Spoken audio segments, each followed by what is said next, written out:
عرصہ دراز سے دودھ دینا چھوڑ چکی تھی، محمد رسول اللہ صلی اللہ علیہ وسلم ابھی گھر میں بچپن میں لے کے آئی ہیں، ان بکریوں کے اندر برکت آ گئی اور وہ دودھ سے بھر جاتے تھے برتن اور دودھ ختم نہیں تھا ہوتا۔ اور حضرت حلیمہ سعدیہ بیان کرتی ہیں وہ گدھی اور وہ سواریاں جو چلنے میں نہایت کمزور ہو چکی تھی، اکتاہٹ محسوس کرتی تھی، چلنے میں لاغر اور کمزور تھی، رسول اللہ کو حاصل کیا وہی اونٹنی جو کبھی تیز رفتار نہ دوڑتی تھی، وہی گدھی جو بالکل تھکی ہوئی تھی، رسول اللہ صلی اللہ علیہ وسلم کو اپنے آنگن میں لے کے آئے، وہ تیز تیز دوڑنا شروع ہو گئی۔ یہ رسول اللہ صلی اللہ علیہ وسلم کا ظاہری مقام و مرتبہ ہے۔ ظاہری طور پہ بھی رسول اللہ صلی اللہ علیہ وسلم کے دانت چمکتے تھے موتیوں کے جیسے، پیشانی کشادہ تھی، کتابی چہرہ تھا، اور حضرت محمد رسول اللہ صلی اللہ علیہ وسلم کا چہرہ اس قدر خوبصورت تھا کہ شعراء یہ کہنے پہ مجبور ہو گئے کہ یہ چہرہ کسی جھوٹے کا نہیں ہو سکتا،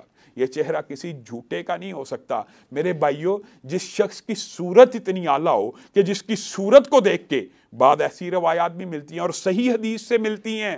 کہ نبی کریم صلی اللہ علیہ وسلم، کیا آپ کبھی یہ تصور کر سکتے ہیں کہ دنیا کے اندر کوئی شخصیت، کوئی ہستی ایسی ہو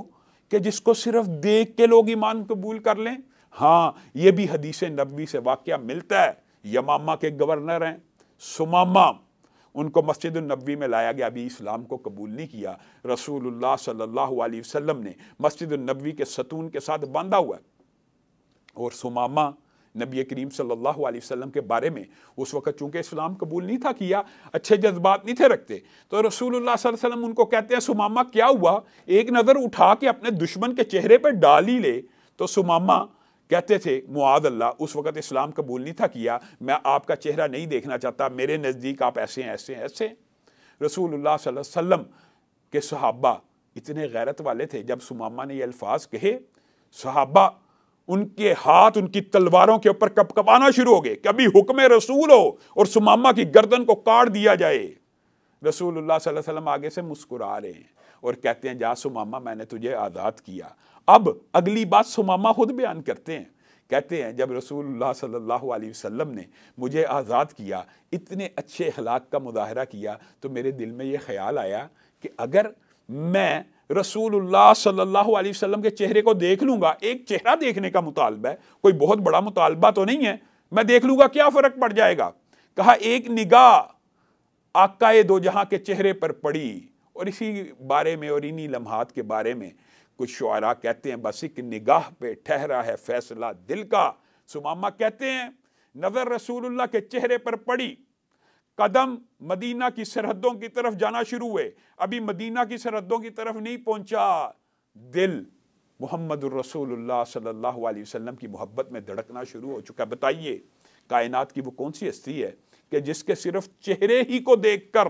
لوگ اسلام قبول کریں؟ اور سمامہ کہتے ہیں جس رفتار سے مدینہ کی سرحدوں کی طرف بھاگ رہا تھا، دگنی رفتار سے بھاگتا ہوا واپس آیا۔ تو معزز ناظرین گرامی قدر، یہاں پہ ہم لیتے ہیں ایک چھوٹا سا وقفہ، اور وقفے کے بعد انشاءاللہ نبی کریم صلی اللہ علیہ وسلم کی سیرت کے حوالے سے اپنی گفتگو کو جاری رکھیں۔ پروگرام میرا پیغمبر میں ایک مرتبہ دوبارہ آپ سب کو خوش آمدید کہتے ہیں۔ معزز ناظرین گرامی قدر، رسول اللہ صلی اللہ علیہ وسلم کے ظاہری حسن کے حوالے سے بھی چند گزارشات کو آپ کے سامنے رکھ رہے تھے۔ آپ نے ایک بات کے اوپر غور کرنا ہے، حضرت یوسف کے حسن کا آپ نے بڑا تذکرہ سنا۔ بے شک رسول اللہ صلی اللہ علیہ وسلم نے واقعہ معراج کی رات کہا کہ ایسے تھے کہ گویا نصف حسن دے دیا ہو، لیکن اگر آپ بطور طالب علم یا عالم دین مطالعہ کرتے ہیں تو آپ ایک حیرت انگیز نتیجے پہ پہنچتے ہیں کہ حضرت یوسف کا حسن اتنا عظیم الشان تھا، قرآن پاک میں بھی تذکرہ موجود ہے کہ ان کے چہرے پہ نظر پڑی اور نظر چہرے پہ ٹک گئی،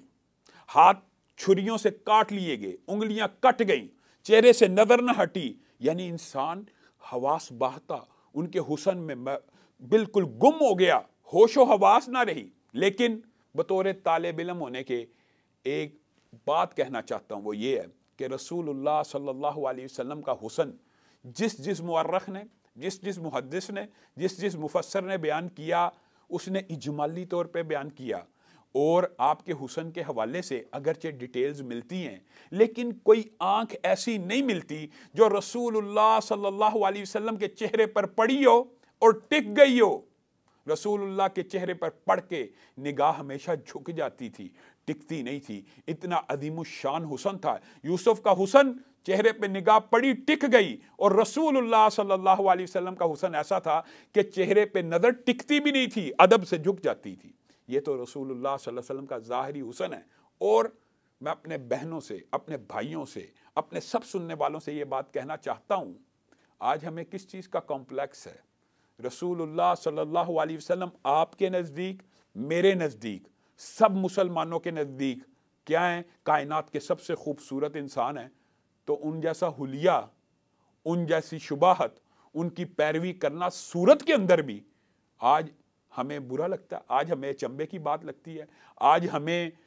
عجیب و غریب. ہم نبی کریم صلی اللہ علیہ وسلم کے حلیے کو کوئی شخص اختیار کرے تو ہم اس کو کیسے کیسے خطابات اور القابات سے نوازتے ہیں. ہمیں اپنی اصلاح کرنی چاہیے اس حوالے سے بھی کہ کائنات کے, اور یہ بات بھی میں کہنا چاہتا ہوں ضمنی طور پہ آئی ہے, تو آج تک آدم سے لے کے رسول اللہ صلی اللہ علیہ وسلم تک جتنے انبیاء آئے ہیں, سب مرد آئے ہیں, اور سب نبیوں کے چہروں کے اوپر اللہ رب العزت نے داڑھی کو مزین کیا. آج ہم میں سے کوئی بچہ داڑھی رکھنے کا ارادہ کرے, اس کو لوگ معاشرے کے اندر صوفی صاحب, مولوی صاحب, اس طرح کے القابات سے نوازتے ہیں جو بالکل غیر مناسب ہے. یہ تو رسول اللہ صلی اللہ علیہ وسلم کا ظاہری حسن ہے, اور ظاہری طور پہ بھی رسول اللہ صلی اللہ علیہ وسلم کی چال ڈھال, اطوار, ہر چیز کو محدثین نے کیپچر کیا. اور صحابہ کے اوپر تو قربان جائیں صحابہ کے اوپر کہ رسول اللہ صلی اللہ علیہ وسلم کی صرف سیرت کو ریکارڈ نہیں کیا, صورت کو بھی ریکارڈ کیا. حتیٰ کہ صحابہ نے نبی کریم صلی اللہ علیہ وسلم کی داڑھی کے اندر جو بال سفید تھے وہ بھی گن لیے کہ کل امت کے اندر کوئی شخص یہ مطالبہ کرے کہ تمہارے نبی کی داڑھی میں کتنے بال سفید تھے, وہ بھی صحابہ نے گن گن کے امت کو بتلا دیے کہ رسول اللہ صلی اللہ علیہ وسلم جب دنیا سے گئے تب ان کی داڑھی میں فقط 18 اور 19 بال, بعض روایات میں 20 بال سفید تھے. تو گویا جس طرح اللہ رب العزت نے رسول اللہ صلی اللہ علیہ وسلم کی سیرت کو محفوظ بنایا, صورت کو بھی امت کو عطا کرنے کے لیے محفوظ بنایا. آپ کی بود و باش کو, آپ کے لباس کو, آپ کے اطوار کو, آپ کے طریقوں کو اللہ رب العزت نے اس طرح محفوظ کیا. کیوں کیا؟ اس لیے کہ اللہ رب العزت نے کلام حمید میں یہ کہنا تھا اور کہہ دیا, لقد کان لکم فی رسول اللہ اسوہ, تمہارے لیے رسول اللہ کی زندگی نمونہ ہے. اور اگر نمونہ اور سیمپل محفوظ نہ ہو تو کبھی مطالبہ نہیں کیا جا سکتا کہ اس نمونے کی پیروی کی جائے.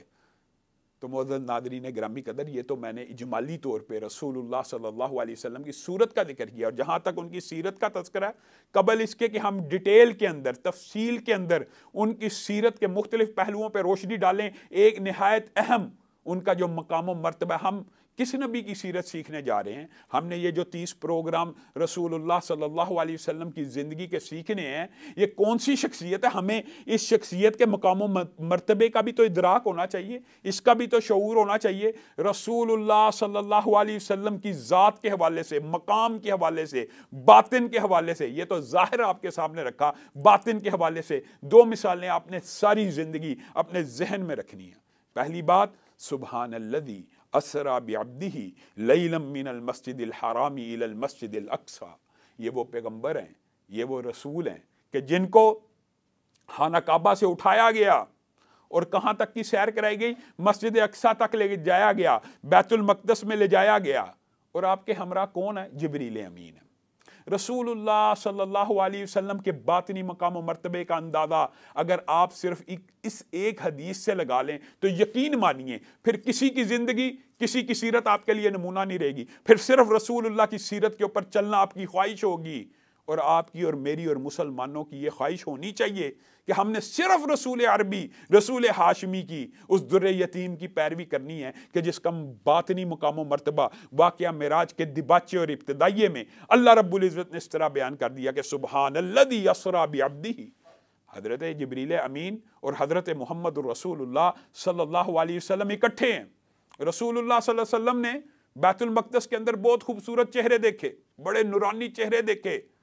بڑی سفید داڑیاں دیکھی, سرخ اور سفید داڑیاں اور چمکیلے چہرے. رسول اللہ صلی اللہ علیہ وسلم نے کہا,